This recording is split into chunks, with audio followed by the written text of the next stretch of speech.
All right, so hello everyone, and welcome today to another episode of The Verdict. I am Spray and Pray 1000, and today we are going to talk about Luigi's Mansion 2. Now, Luigi's Mansion 2 is the latest in the, I guess I could say, long-running Luigi's Mansion series of games.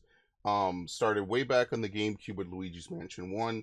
Luigi's Mansion 2 HD is just simply a remaster and a single-screen port of Luigi's Mansion Dark Moon, which used to be a 3DS game. Obviously, now since the 3DS is discontinued and no longer really in service, right, they have now changed it to be playable on a single screen, which is cool. So a lot of this review is going to be underpinned by the fact that Luigi's Mansion 2, for better or for worse, basically plays like a portable game. It feels like a portable game. You could tell that this is not a ground up remake. It's definitely a remaster, if that makes sense. So you could see sort of the limitations. You could definitely see the parts that don't really look like they were ever intended to be seen in like a full 1080p display. And that's not to undermine it and say that it's bad. That's just to say, for example, that Luigi's Mansion 2 still has its limitations just from by virtue of being an older game made for a portable console. So, what's the first thing I would say about Luigi's Mansion 2? Well, the gameplay of Luigi's Mansion 2 is similar to the original game, but different. So in the original game, you used to run around, you play as Luigi, there's a mansion to explore, it's got different rooms, different people in it, the mansion's very open to a degree. That is one of my criticisms of the first Luigi's Mansion. Um, and one of the things to really pick up on from that is that you run around, you're trying to figure out where Mario is and stuff like that, and meanwhile you're helping this mysterious professor named Egad hunt down and try to capture ghosts. Now, besides, the obvious that we're talking about a kid's game from whatever year, right?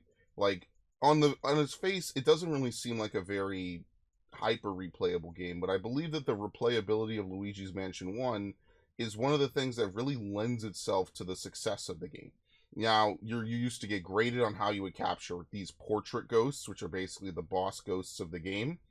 Um, and you would the best way to play the game was to get a good rating by capturing ghosts in like one draw, right? One vacuum section. It's stuff like that. It's a very fun but short replayable game. As a launch title for the GameCube, I think it does its job perfectly. Now, it took them about 12 years to release Dark Moon, and since Dark Moon came out, it's been about 11 years. So we're talking about almost 23 years later, we are getting a re-release of the sequel. The controls are pretty much the same, right? Luigi still has the ability to use the vacuum, but like I said, probably in my Luigi's Mansion 3 review, which I didn't rewatch before doing this, Luigi's Mansion 2 is definitely a sharp departure from Luigi's Mansion 1. So when I said Luigi's Mansion 3 is definitely not like the first game, I think what might be a little bit more accurate to say is that Luigi's Mansion 3 is more similar to 2. So even just down to the way the ghosts look, right? The original game has you running around this mysterious mansion, looking for Mario. You have all these realistic or more realistic looking ghosts that are like have all these weird descriptions, right? It's like they live their whole life. It's very much like very creepy and unsettling. Meanwhile, on the other side of the fence, we have Mario. We have this game, which pretty much all the ghosts are super cartoony. And while there were cartoony ghosts in the first game, it was kind of different and jarring to see these more humanoid, more realistic proportion looking. I mean, I say that relatively, right? Like let's not get too crazy here. To see these more realistic looking characters who are running around, they have different mechanics, all of them, and for the most part, the game was very straightforward, right? You would go to a new area, maybe sometimes backtrack to an old area to grab a ghost or two, move forward. You go to a new area, backtrack, do something else. Luigi's Mansion 2 immediately changes this by having the game be mission based. So instead of it just being, here, welcome to Area 2, run around until you figure out what to do, it's now, hey, there's a mission. The mission is a set amount of rooms you go into, or a set objective, or a time limit, and you need to execute it. And while I guess that could be cool because it means that we go to different mansions, we're not retreading the same ground. What it really means in the long run is that each mansion has to try to emulate that feel of the first game. And sometimes I think they do it all right, but I think that what really made the first game feel creepy and haunting is that it felt like the mansion itself was alive, right? It's hard to make it feel like there's 5 separate living mansions, if that makes sense.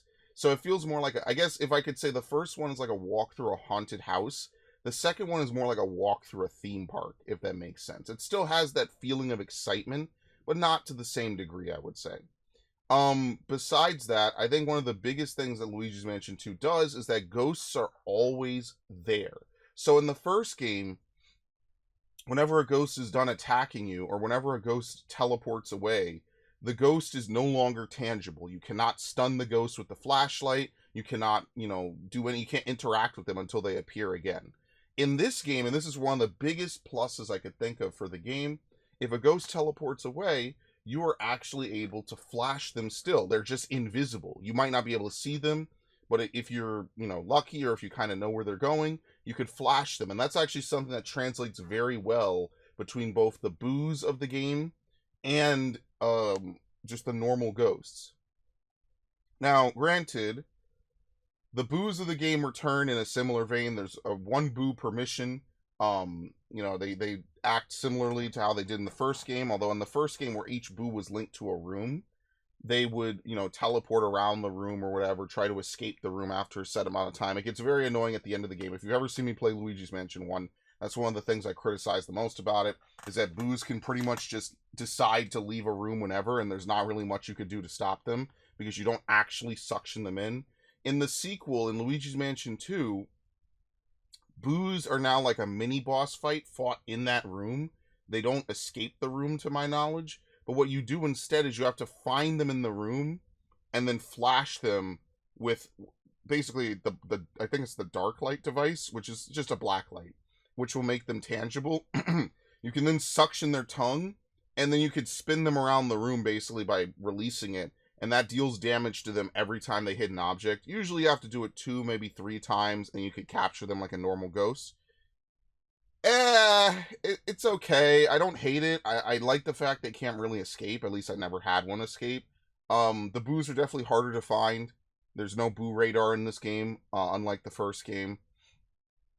Which, I mean, in the first game it was cool, but at the same time, usually it boils down to 2 or 3 hiding spots in a room. Sometimes the boo will teleport between them in a way that doesn't make sense. Like, you'll knock on something, the boo isn't there. You'll turn to the only other object in the room, hit it, the boo isn't there either, and you'll go back to the first thing, and now the boo can be spawned. It's weird stuff like that that kind of gets all over the place a little bit. But I do appreciate them trying something different. Now, I wish it was a little more consistent. Sometimes you get a lot of damage on a boo if it gets stuck like a pinball bouncing between 2 things real fast. And other times you don't get a lot of damage on it. That said, it's not bad. It's probably just on par with the last game, so I don't really have too many negative things to say. Now let's talk about the main ghosts. So in this game, there's a couple different kinds of ghosts, right? There's first of all, they bring back the little shitling ghosts, right? The little spiders, the bats, or whatever. In this game, for whatever reason, there's a chance, I guess, when you suck in the little ghosts, that you just take damage anyway, which doesn't even make sense, because even the first game doesn't do that, so that's an L. I had that happen multiple times. But beyond that, you have your usual ghosts. You have the green ghosts, which are like your typical, I don't even know what they were called in the first game, the yellow ghosts, right, where they come up to you and try to punch you, stuff like that. I think the choke ghosts have returned, the big ghosts have returned. They're all redesigned, which I don't know why they did that, but I guess they wanted to mix it up or whatever. It is what it is, So you have your typical fare of ghosts. I don't have anything negative to say about them. They have some other things too, like living Venus flytrap monsters that you need to fight and stuff like that. Okay, beyond that, let's talk about Luigi. So as I mentioned before, he's got a couple new things.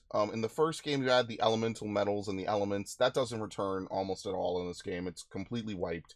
Instead, you have your vacuum, which, while you collect coins completing these missions, you gain money. That money can be spent to upgrade Luigi, or it's automatic upgrades, right? You get an upgrade, for example, the black light could be held on for longer, which makes finding ghosts and reassembling items that have become invisible easier, right? You have the vacuum, which can go up to level 3, which allows you to do a level 3 pull. So in this game, unlike the first game, where you just vacuum a ghost and the goal is to tug the sticks away while you're vacuuming the ghost.